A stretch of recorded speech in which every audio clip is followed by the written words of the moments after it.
guys, it's Courtney. I'm here with another video for Scrapping for Less. Today we are going to be making a card with the S'more Fun stamp set by The Greeting Farm. And I have a piece of Nina Solar White 80-pound cardstock here. And I have a few strips of masking paper. These are cut to 1/4 inch wide. And I'm just going to line this up with the edge of each side of my cardstock and just lay that out to mask out all 4 sides. And then I'll start my stamping. So I took a piece of, well, no, I didn't. I took a pencil just to kind of lightly draw a line where I wanted my grass to stop and my sky to begin, just to kind of guide me where I want to do my stamping. I ended up changing this anyway, so this was kind of unnecessary. But I'm going to go ahead and start stamping and masking out my images. Any image that you want to be in front of another, you want to stamp and mask first. In this case, there wasn't too much overlapping. I wanted my 2 little characters here, this little boy and little girl, to be sitting around the fire. I did mask both of those out. We're going to be doing some Distress Oxide ink blending in the background, so you want to make sure that each and every one of your images is masked. This is the easiest way to create a background. You save a bunch of Copic ink, and it doesn't give you all that much dimension or texture because it's hard to color over Distress Oxides, but it will at least give you the color without too much effort. Stamp this little tent here in the background and mask that out as well. And there are trees in the stamp set, and I wanted to have like a whole line of trees behind these little guys. So what I did was, that first line that I drew with my pencil, I wasn't overly happy with. So I ended up drawing another and realized that still wasn't going to work. So I took a piece of Eclipse masking paper, and the first one I cut was just too small because I knew I was doing ink blending. So I ended up cutting another one because you want to keep the positive and the negative piece here, and just kind of cut that wavy line kind of in the shape that I had originally planned with that little hill. And erased my pencil lines that I had there in the beginning, lined that up on my card panel, and masked out the bottom portion of the card. Now I wanted to put my little sentiment, well, here I'm stamping my trees. So I'm going to stamp a whole bunch of trees and mask those out as I go along, because these will kind of overlap one another, not necessarily creating a shadow because some of them will appear to be further back than others. There's a larger tree and a smaller tree. I'm using both of them here, and like I said, masking each one of those out. Now for where my sentiment will be, I wanted to create a little wooden sign that would be on the campsite, I guess. So I'm starting off with my pencil because I don't trust myself. And I'm just doing little squiggly lines. I did lay out the stamp for my sentiment just to make sure that I make this large enough. Just doing little squiggly lines. I don't want this to be a perfect sign because, like I said, it's at a campsite. So once I was happy with the size and the placement of my little sign, I'll go in with an EK Success journaling pen. This is a Copic safe pen. You can use any one that you're comfortable with. And I just kind of went over the lines that I had created with my pencil, and then erased any pencil lines that may have been showing. My pencil lines are not perfect. It was just kind of to give me a guide as to where I wanted my little sign. So you want to make sure that you erase all of your pencil lines before you do any inking at all, whether it be the Distress Oxide or the Copic ink, because this will not come off once you put your ink down. So once my pencil lines were completely gone, I'll line up that Eclipse masking paper little mask that we had created to mask off the bottom portion of my card, and we'll start off with the sky. So for the Distress Oxides that I'll be using here, I'm using Tumbled Glass, Stormy Sky, Faded Jeans, Chipped Sapphire, and Black Soot. So I'm starting off with the Tumbled Glass just on the bottom where the trees are. Then I'll blend that out with the Stormy Sky, then the Faded Jeans, Chipped Sapphire, and the Black Soot right on the very top. Now your first layer, you want to go with a pretty light hand, and this is just to kind of get your placement as far as what color goes where. Once you reach the top of the card panel, you kind of work your way back down.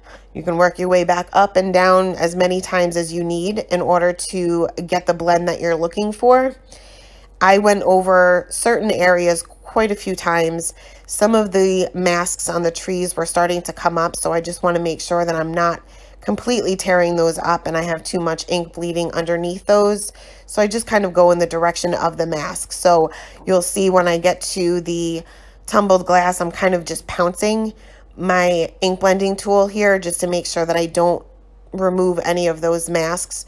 I'm not working on watercolor paper here, so the only way to really take Distress Oxide up is water, and I didn't really want to add too much water to my panel. Once I was happy with that blend, I took some shimmer spray, shook that up really well, and just took the nozzle and kind of just sprinkled that around my sky and dabbed that up with a paper towel. And I'll remove the mask, the Eclipse masking paper mask. And being I kind of free-handed this little sign here, there's no mask for it. So I'm going to be using liquid frisket. Now this isn't the kind that I typically use. The kind I usually use is like an orange color, so you can see exactly where you're putting it. But I dropped that all over my craft room and I replaced it with this. So it's kind of hard to see where you're putting this, but I have a paintbrush specifically for this because it gets, no matter how quickly you clean it off, it gets really gross. So I use the same paintbrush over and over. You'll just want to make sure that you're putting down as even of a coat as you possibly can, and you'll want to make sure that you clean off your paintbrush immediately and let this dry for maybe 10 or 15 minutes before I moved on to the next step. You can kind of, when you feel it, if you tap your finger on it, if it's sticky but not wet, you're good to go.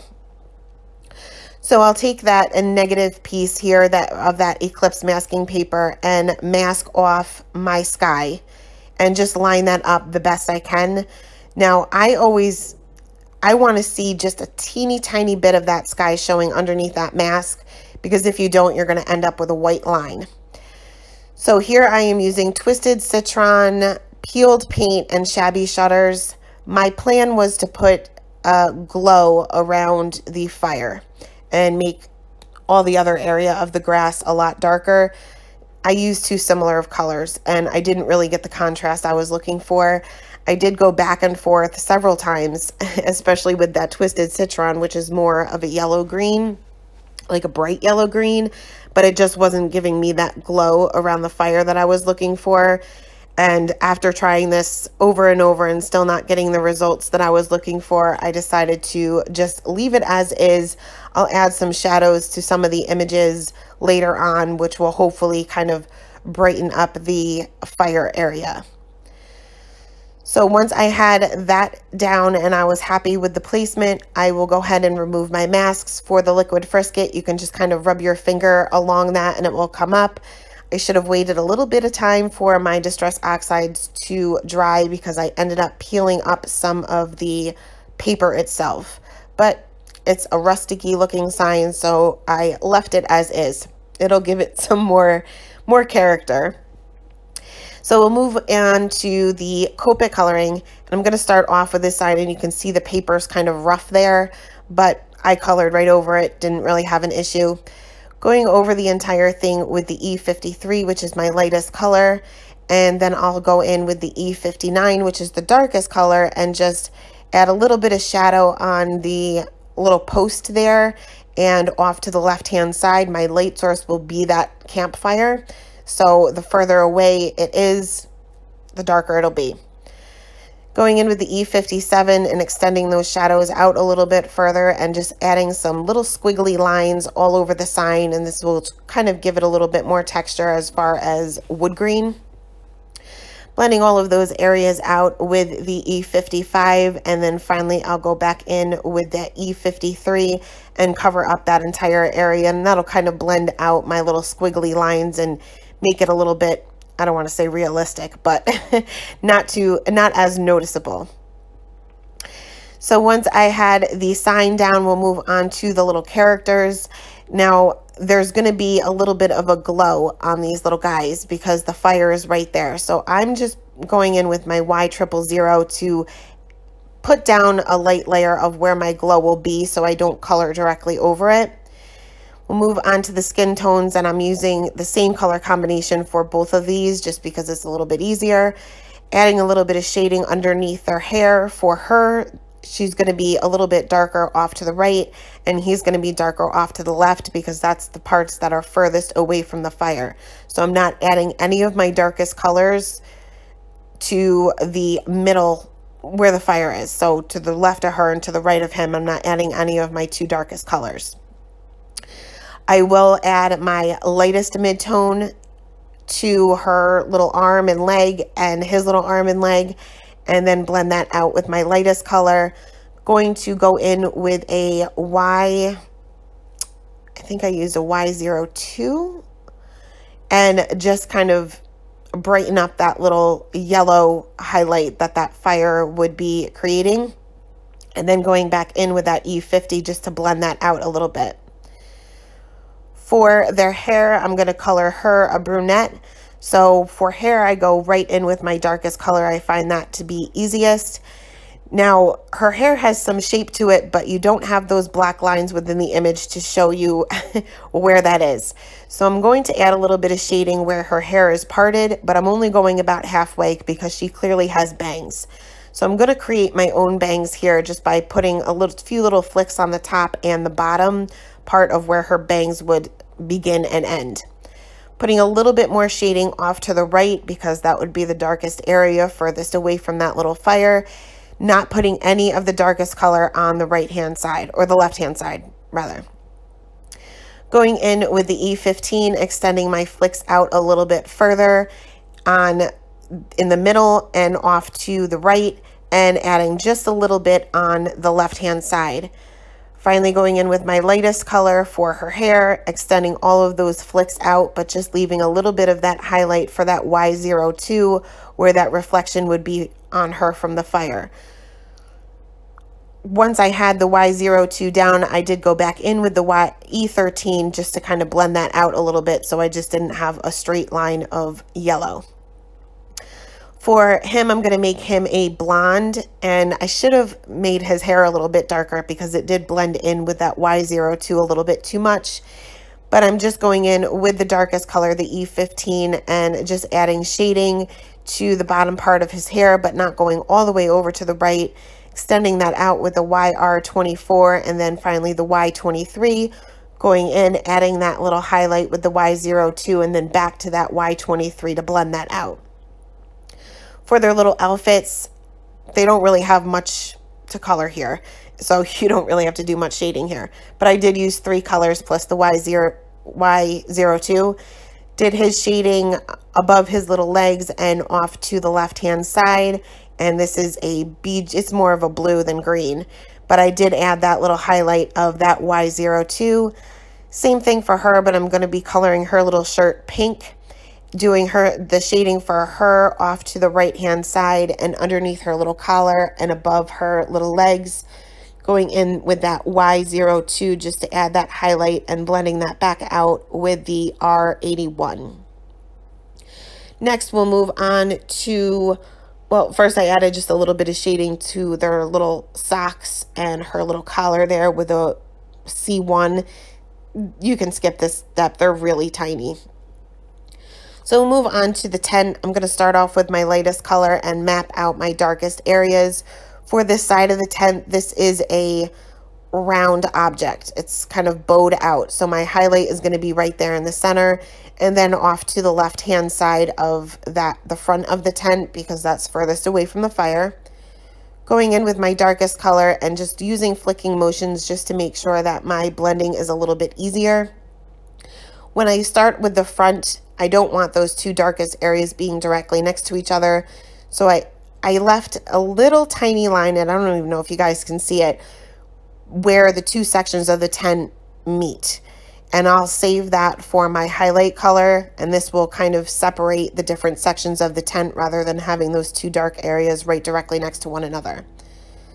Blending all of these areas out with my 2 mid-tone colors, and again, using a flicking motion for most of these areas, especially the larger areas, just to allow me to get my blend, allow me to be able to blend it a little bit easier. This is definitely my go-to red combination. I find that this combination works really well and blends pretty easily.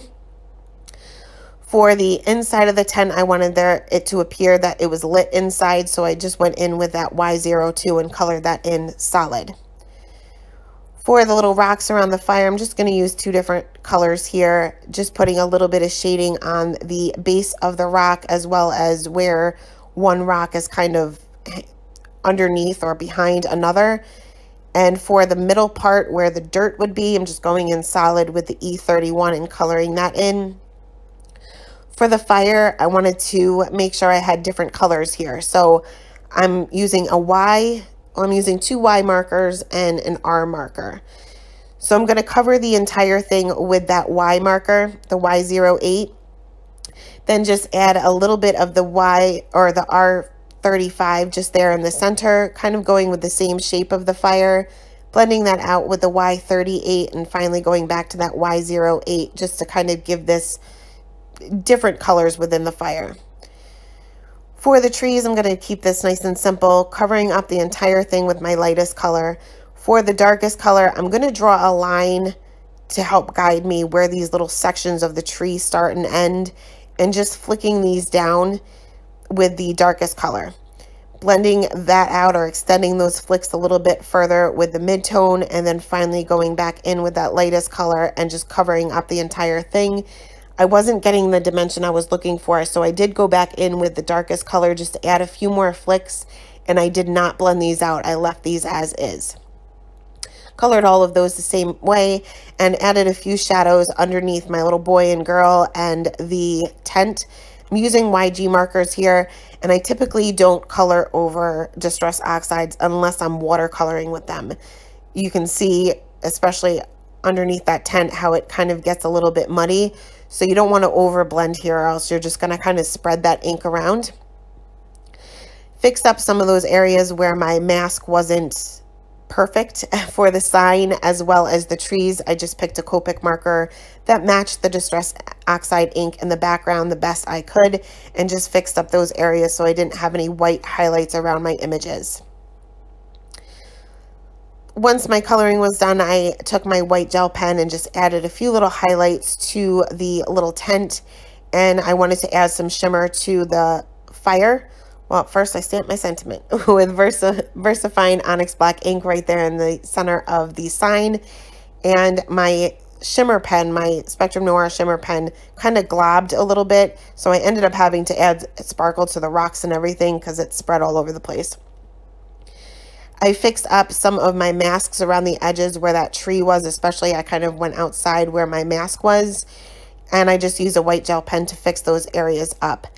And that is it. That's the card for today, guys. Thanks a lot for stopping by, and have a great day.